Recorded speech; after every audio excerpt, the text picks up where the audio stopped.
Hey everybody, Aaron here. Welcome back to another anime review. Today we look at A Centaur's Life, episode 9.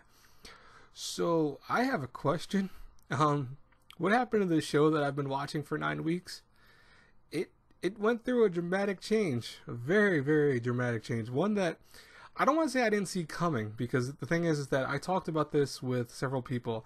I always had a feeling that hiding behind this cute show was something very, I want to say dark, because if you go to Mal right now and look up A Centaur's Life, or Centaur no Nayami, I think it's called, you'll notice that it's actually labeled as a seinen, which for most of you know, that's a mature type of show.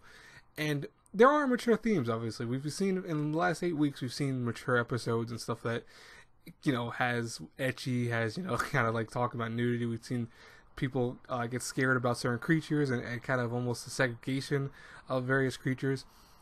But this week's episode changed that dramatically, pretty damn fast.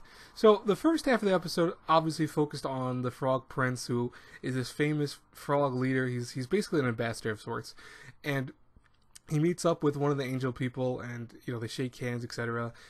The thing was that you could see already he was kind of not really, I don't want to say disliked per se, but he wasn't treated as an equal. He was treated as kind of like, oh, look at this weird other race. And there's a very real world aspect of that where, because he's an amphibian, I get that, he's supposed to be like, oh, they try to show that he's from a tribal nation.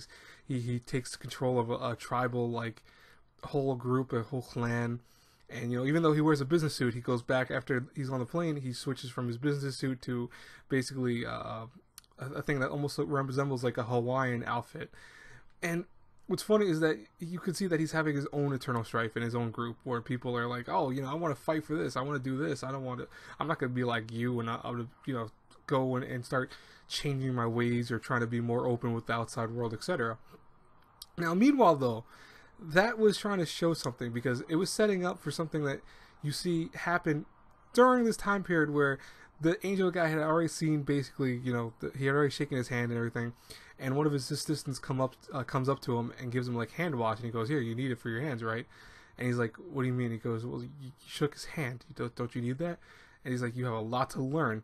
We then go past this point, obviously talk about the frog guy, and we see more of his life, but then we go into this very dark thing that happens in part 2. So part 2 goes into almost like a pseudo World War II, and you have almost like a Nazi and Jewish type of concept going on, where the I want to say the Centaurs and some other groups of races, and I think it was like the cat people and stuff, had basically taken all the angel people, had taken other centaurs, etc., and threw them into a camp. Now this whole part was in black and white, so you really couldn't tell what was the reason beyond that. Was it maybe the color difference, maybe the hair color, etc.? You couldn't see that. But it tried to get at is like, oh, look at the segregation. Look at one time what they had to deal with. And it was mimicking what we saw in the real world. Now, I was absolutely stunned by this, because I was like, wow, okay, this is very dark. You saw people get killed. You saw people getting beat. It was very dark for this thing. I mean, again, I know this is a seinen, but I didn't expect it to be this, of all things.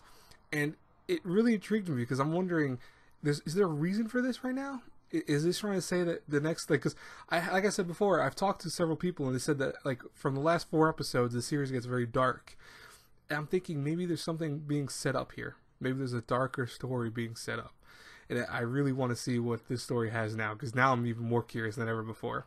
So if you guys are watching this, what did you think about this week's episode? I would love to hear, because I really do want to hear your comments down below.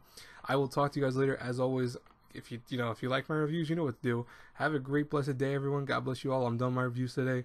I'm going to try to get this out like within the next hour. So it's like, I think it's like 6:30 right now. I'll probably try to get out with 7 o'clock, but with how YouTube's like processing every one of my videos and having to re-cancel and have to re-upload it, it might be a little later. So I do apologize for that in advance, but I'll talk to you guys later. Have a great night, everyone. Bye-bye.